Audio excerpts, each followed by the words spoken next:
হঠাৎ করেই আজকালের মধ্যে গা জ্বালানো এত গরম পড়ে গেছে যে সারাদিনটা একদম বিশ্রীভাবে কাটছে।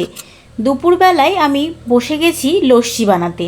এটা বিকালবেলা খাবো আর ফ্রিজে স্টোর করব। দুপুরবেলা ভাত খেয়ে নিয়েছি। ভাত খেয়ে নিয়ে আজকে একটা দারুণ প্রিপারেশনে যোগ দিয়েছি। সেটা হলো রাতে পান্তা খাবো, আর সেই পান্তা খাওয়ার জন্য তেলে ভাজা বানাতে হবে। তো সেই কারণেই আমি আগে থেকে সমস্ত প্রিপারেশন নিয়ে নিচ্ছি রাতে তেলে ভাজার জন্য। আগে থেকে আলু সেদ্ধ করে রাখা, এই সব করে রেখেই মোটামুটি সন্ধে পড়তে না পড়তেই ভাজতে বসে গেছি চপ। আলুর চপ দিয়ে আর সাথে নেব আলু মাখা দিয়ে পান্তা ভাত খাওয়া হবে আজকে সবাই মিলে। তাই জন্যই দুপুরে চাল একটু বেশি নিয়েছিল মা, আর সেটাকে জল দিয়ে ভিজিয়ে রাখা আছে। অল্প অল্প করে একটা একটা করে চপগুলো সব ভেজে নিয়েছিলাম আমি। তারপরেই বসে গিয়েছিলাম সবাই মিলে আলুর চপ দিয়ে পান্তা খেতে। এটা কিন্তু দারুণ একটা আইডিয়া। আমার বাড়ির লোক তো সবাই খুব মজা করে খেয়েছে, আর আমারও কিন্তু ভীষণ পছন্দ হয়েছে। তোমরা কে কে এরকম পান্তা খাওয়ার জন্য আগে থেকে প্রিপারেশন নাও তারা কিন্তু অবশ্যই কমেন্ট করে জানাবে।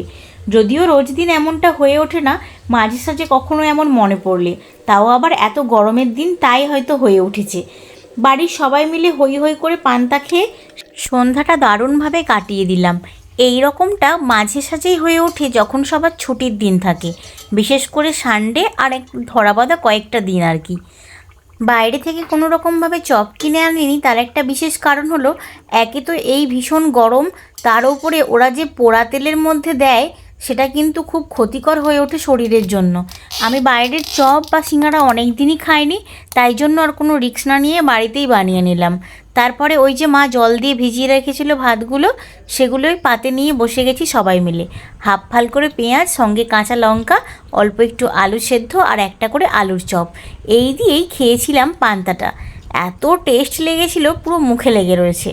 প্রতিদিন যেন মনে হয় এই রকম যদি গরমের সময় রোজ রোজ পান্তা দেওয়া যায় তাহলে হয়তো ভালো মতন করেই খাওয়া যাবে। ভিডিওটি কেমন লাগলো অবশ্যই কমেন্ট করে জানাবে। টাটা।